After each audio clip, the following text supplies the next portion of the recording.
स्थानिक स्वराज्य संस्थांच्या निवडणुकांमध्ये आम्ही शिवसेनेच्या चिन्हावर उमेदवार उभे केले. प्रामाणिकपणे काम केलं. मात्र अपेक्षित यश मिळालं नाही. शेवटी आम्हाला कार्यकर्त्यांच्या भरोशावरच निवडणुका लढवाव्या लागतात. आमचीच सत्ता नसल्यामुळे अनेक ठिकाणी पराभव स्वीकारावा लागला. त्यामुळेच आम्ही हा निर्णय घेतलाय. हे स्पष्टीकरण खासदार ओमराजे निंबाळकर यांनी उद्धव ठाकरेंची शिवसेना सोडून एकनाथ शिंदे यांच्या गटात प्रवेश करण्याचं फिक्स झाल्यानंतर केलं. मात्र याच ओमराजे निंबाळकरांनी कार्यकर्त्यांशी चर्चा करून अंतिम निर्णय घेणार असल्याचंही सांगितलं होतं, जो त्यांनी घेतला. पण या सगळ्या घडामोडींकडे जर बारकाईनं पाहिलं तर काही वेगळंच गणित समोर येते. कारण बघा, 20 तारखेनंतर ओमराजे निंबाळकर यांनी शिंदे गटात जाण्याचा निर्णय कार्यकर्त्यांशी चर्चा घेऊन घेणार असल्याचं सांगितलं. आणि याआधीच म्हणजे 18 जून रोजी विधान परिषदेच्या निवडणुका पार पडल्या आणि 22 जूनला त्याचा निकालही जाहीर झाला. मग या निवडणुकीत ओमराजे निंबाळकर हे आधीपासूनच भाजपला, महायुतीला मदत करत होते अशी चर्चा सुरू झाली आहे. कार्यकर्त्यांसोबत चर्चा करून मग प्रवेशाचा निर्णय घेऊ, हे फक्त कारण होतं का, असा सवाल आता उपस्थित केला जातोय. कारण झालेल्या सर्व स्थानिक स्वराज्य संस्थेच्या विधान परिषदेच्या मतदारसंघाच्या निवडणुकांमध्ये सर्वाधिक मतांनी विजयी होणारे उमेदवार ठरलेत लातूर, बीड, धाराशिव विधान परिषद मतदारसंघातील बसवराज पाटील. विशेष म्हणजे या मतदारसंघात धाराशिव जिल्ह्याचं नेतृत्व खासदार ओमराजे निंबाळकर यांच्याकडे. मग नेमकं काय घडलं? खरंच ओमराजे निंबाळकर यांनी निवडणुकीपूर्वी काही भूमिका घेतली होती का? बसवराज पाटील यांचा विजय कसा नेमका झाला? नेमकं काय काय झालं असेल? चला, हेच या व्हिडिओच्या माध्यमातून बोलूयात. नमस्कार, मी संजना. कट मध्ये आपलं स्वागत. आता धाराशिव जिल्ह्यातील पक्ष बलाबल पाहता या ठिकाणी महायुतीचं संख्याबळ जास्त होतं. त्यामुळे या ठिकाणी भाजपमधून महायुतीतून भाजपच्या उमेदवाराला संधी मिळणार होती. धाराशिव, लातूर, बीड स्थानिक स्वराज्य संस्थेच्या एकूण मतांपैकी भाजपकडे 300, राष्ट्रवादी काँग्रेस अजित पवार गटाकडे 68, एकनाथ शिंदे यांच्या शिवसेनेकडे 138 अशी एकूण 537 सदस्यांची महायुती आहे.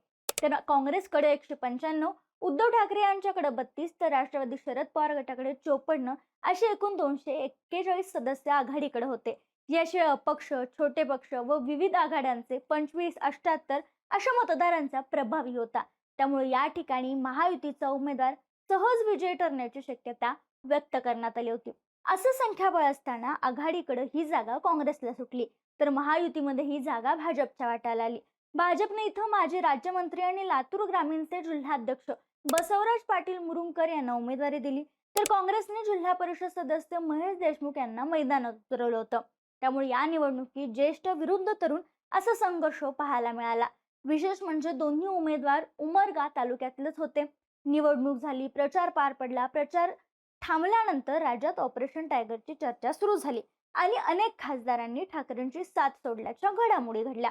त्या दरम्यान ओमराजे निंबाळकर यांनी अद्याप अधिकृत निर्णय जाहीर केला नव्हता. अशाच परिस्थितीत विधान परिषदेची निवडणूक पार पडली. निकाल जाहीर झाल्यानंतर भाजपचे बसवराज पाटील यांनी दणदणीत विजय मिळवला. त्यांनी काँग्रेसचे महेश देशमुख यांचा तब्बल 719 मतांनी पराभव केला. बसवराज पाटील यांना तब्बल 844 मतं मिळाली, तर महेश देशमुख यांना फक्त 125 मतांवर समाधान मानावं लागलं. म्हणजेच 14 मतपत्रिका या अवैध ठरल्या होत्या. एकूण मतदारांपैकी 983 मतदारांनी मतदान केलं होतं. विशेष म्हणजे बसवराज पाटील यांना मिळालेली 844 मतं ही राज्यातील सर्वाधिक मतांपैकी एक ठरली आहेत. आता बघा, या विधान परिषद निवडणुकीत ते सर्वाधिक मतं घेऊन विजय होणारे उमेदवार म्हणून समोर आलेत. आता या निकालाच्या आकडेवारीकडे जर लक्ष दिलं तर अनेक प्रश्न निर्माण होतात. कारण ठाकरे गटाकडे 40, काँग्रेसकडे 154 आणि राष्ट्रवादी शरद पवार गटाकडे 44 असं संख्याबळ होतं. म्हणजे आघाडीची मतसंख्या 200च्या पुढे जात होती. मात्र काँग्रेसचे महेश देशमुख यांना फक्त 125 मतं मिळालेत. जरी ओमराजे निंबाळकर यांनी शिंदे गटात प्रवेश घ्यायचं ठरवलं असलं, अद्याप निर्णय जरी जाहीर केला नसला, तरी कार्यकर्त्यांनी त्यांचं मत लक्षात घेऊन ठाकरे गटातील जी काही मतं आहेत ती जर महायुतीकडे वळली असली, तरी देखील काँग्रेस आणि राष्ट्रवादी शरद पवार गटाची मतं एकत्रित केली तरी ती 125 पेक्षा जास्त होतात. त्यामुळे मोठ्या प्रमाणात इथं क्रॉस वोटिंग झाले. 150 मतं इथं फुटल्याची शक्यता वर्तवली जाते.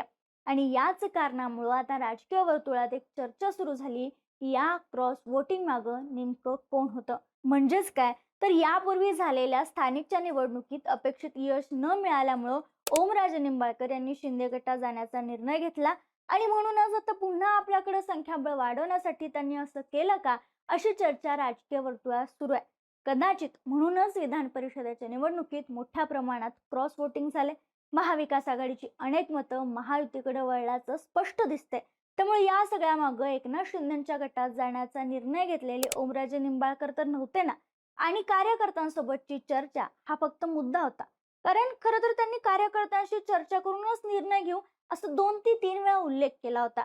आणि जसं दाखवलं ते सगळं फक्त तोंड देखलं होतं का, हा मुद्दा इथं उपस्थित होतो. कारण या निवडणुकीत 150हून अधिक मतं फुटलेली आहेत. विशेष म्हणजे ज्या दिवशी ठाकरेंच्या खासदारांच्या बंडाची चर्चा शिगेला पोहोचली होती, त्याच दरम्यान ओमराजे निंबाळकर यांचे वडील पवनराजे निंबाळकर यांच्या हत्या कांडाच्या खटल्याचा निकाल लागणार होता.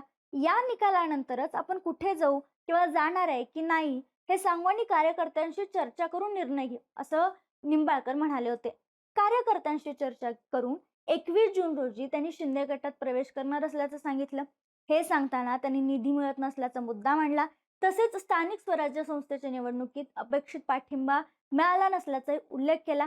मग स्थानिक स्वराज्य संस्थेच्या निवडणुकीत न मिळालेली मतं पुन्हा आपल्याकडे खेचून आणण्यासाठी किंवा मतदारसंघात आपली ताकद दाखवण्यासाठी शिंदे गटात प्रवेश करण्याआधीच ओमराजे निंबाळकर यांनी या विधान परिषदेच्या निवडणुकीपूर्वी काही राजकीय हालचाली केल्या होत्या का, असा सवाल उपस्थित होतोय. आणि म्हणूनच या सगळ्या मागं कुठं ना कुठं ओमराजे निंबाळकर असू शकतात का, असा उल्लेख आणि अशी चर्चा जोर रंगली आहे. आता हा मुद्दा जर ओमराजे निंबाळकरांना विचारण्यात आला तर त्यांच्या उत्तराकडे सगळ्यांचं लक्ष लागून राहिलेलं आहे, हे मात्र नक्की.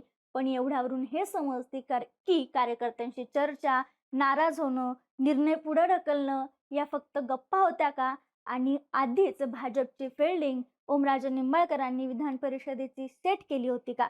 तुम्हाला काय वाटतं? आम्हाला कमेंटमध्ये कळवायला विसरू नका.